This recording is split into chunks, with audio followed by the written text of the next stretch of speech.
itu yang saya cakap tadi. Perempuan yang paling dahsyat dia punya, saya pun tak pasti, tapi apa yang saya dapat rasakan, perempuan yang paling dahsyat adalah seorang ibu yang dia memegang jawatan sebagai ibu dan juga isteri. Sekuat mana pun dia menyayangi anak-anak dia, dia tetap menyayangi suami dia juga. Sebab dia tahu. Apa ini berlaku pada mak saya. Dia dalam keadaan nazak, dia masih boleh menyebut anak-anak aku sihat semua. So itu dia punya power of ibu ni, dia masih ingat keadaan anak-anak. Mana anak-anak, mana cucu-cucu aku, mana ni, dia masih ingat. So dalam keadaan dia sakit teruk. So saya nak berpesan juga kepada anak, jika kau tak ada kelebihan dari sudut keuangan, kau ada kelebihan dari kudrat. Seperti saya agak ralat, walaupun saya mampu untuk orang kata memberikan yang terbaik untuk mak saya, tapi saya agak ralat sebab saya tak mampu memberikan kudrat. Maksudnya sentiasa ada dengan mak saya masa tu. So bila cakap pasal adik-beradik ni, kena ada lah. Walaupun adik-beradik yang ramai, kena ada saling orang kata toleransi. So mana yang tak mampu, turun hadir dengan kudrat. Abang Zul. So berbaktilah semampu mana yang kau boleh, sebaik mana yang kau boleh dengan Abang Zul Yahya. Sebabnya pada saya, bila kau dah tak ada mak, kau rasa macam tak ada satu istilah kau boleh call mak kau cakap, mak doakan saya mak mak doakan. Saluran doa. Tak ada. Saluran doa bang. Tak Betul. ada. Kau tak dapat benda tu. Saya pernah dengar benda tu. Kau tak dapat benda tu Aku sekarang dah tak dapat benda tu. Dan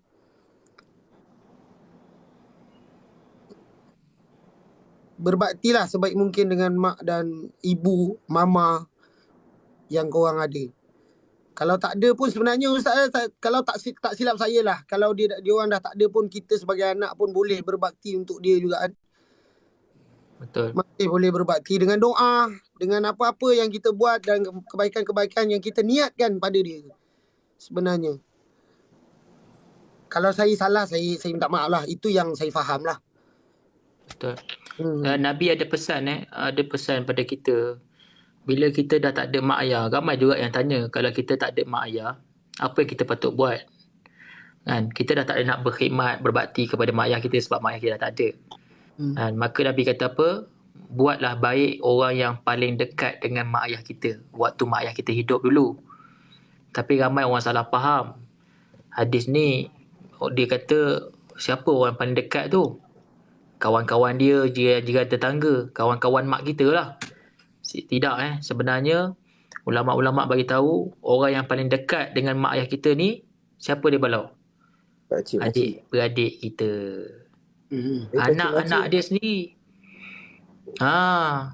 Patut sebab tu kata, betul lah kata Fad hari tu, Syarif kan kata, kalau kita sedekah yang paling afdal sekali adalah sedekah kepada ahli keluarga kita yang terdekat.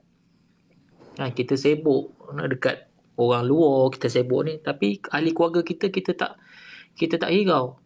Ini banyak isu benda ni kan.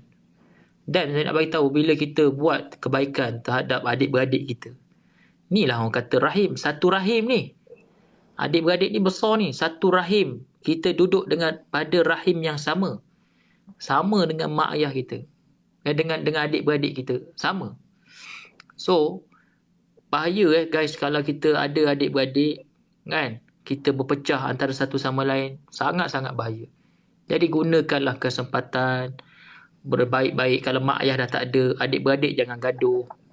Akak yang paling sulung, abang yang paling sulung main peranan, kumpul adik-beradik, satukan semula. Sebab ini penting. Ini perintah Nabi SAW. Wallahualam. Abang Zul, selamat datang. Assalamualaikum Bang Zul. Assalamualaikum warahmatullahi wabarakatuh. Waalaikumsalam. Siap Bang Zul? Allah Akbar. Saya daripada semalam sampai pukul 3 pagi saya tengok live ni. Dan hari ni konten yang sama juga. Allahu Akbar. Rasa rezeki ni rezeki. Yang ada dekat sini lebih kurang dalam 8,600 mata memandang. Ni rezeki yang sangat-sangat bernilai. Untuk saya, pada viewer semua, pada kita semua. Kerana ketika kita menyaksikan, mendengar kata-kata yang sangat baik ni, kata-kata yang sangat bernilai ni, Allahu Akbar. Inilah rezeki yang membuatkan kita akan menjadi hamba Allah yang akan lebih baik daripada sebelum ni, insya-Allah. Amin, insya-Allah. Amin. Terima kasih Adinda yang mulia, Ustaz Tido. Masya Allah. Terima kasih bang. Banyak lagi nak belajar bang. Samalah. Tak habis kita ni nak belajar. Sehingga nafas yang terakhir pun masih lagi kita ni kekurangan. Masih lagi kita ni nak mencari. Alhamdulillah. Ini yang saya seronok ni bila tengok TikTok ada konten-konten yang macam ni. Alhamdulillah. Alhamdulillah. Alhamdulillah. Abdul, meniaga macam mana? Okey, Abdul? Labris? Alhamdulillah. Alhamdulillah. Amin. Saya nak kongsikan sikit lah Silakan. dengan ibu. Saya ni bukan anak yang baik. Saya daripada kecil lagi memang orang kata apa, hidup tak seperti anak-anak yang lain. Ibu saya berpisah dengan ayah saya ketika saya berusia belum cukup setahun. Masya Allah. Dialah ibu, dialah ayah. Waktu abang membesar, Malaysia masih lagi dalam ekonomi yang tak stabil. Susah nak dapat pekerjaan seperti hari ini. Seperti mana anak-anak muda senang nak cari rezeki. Melalui dalam media sosial, dalam pelbagai cara hari ini boleh dapat sumber keperluan hidup. Di era 60-an, 70-an, mak-mak kita dulu, ayah-ayah kita dulu, susah nak cari keperluan hidup. Jadi mak saya adalah orang yang sangat cekal. Dia bukan anak orang kaya. Dia anak yatim piatu juga daripada kecil. Dibesarkan oleh mak saudara, dibesarkan oleh neneknya. Dan merantau ke Ipoh. Mak saya orang Kedah, merantau ke Ipoh. Berpisah dengan ayah saya ketika saya berusia belum cukup setahun. Dan ketika saya membesar, saya memang kurang kasih sayang daripada seorang ayah. Jadi siapa yang ada ayah beruntung.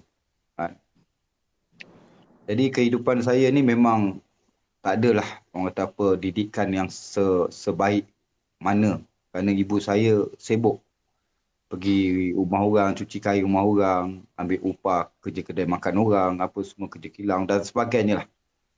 Jadi sebab itu, saya menjadi anak yang nakal. Anak yang nakal. Sehinggalah saya tidak ada pelajaran. Sebab saya tak ada SRP. Saya tak ada SRP. Kenapa saya tak ada SRP? Saya rasa sekolah tak penting. Saya rasa duit lebih penting. Sebab saya orang susah. Anak orang miskin.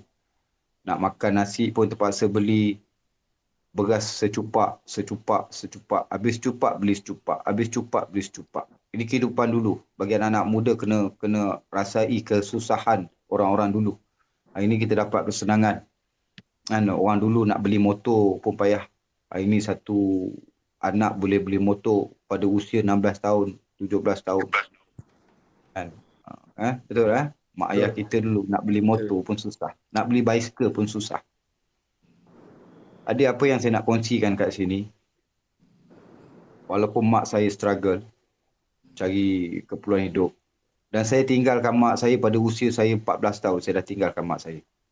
Saya tak sekolah. 14 tahun saya dah merantau. Saya tinggalkan kampung halaman. Bawa diri seorang-seorang. Pernah jadi gelandangan, merata-rata. Kenapa? Kerana saya tak nak susahkan mak saya. Saya nak sulung.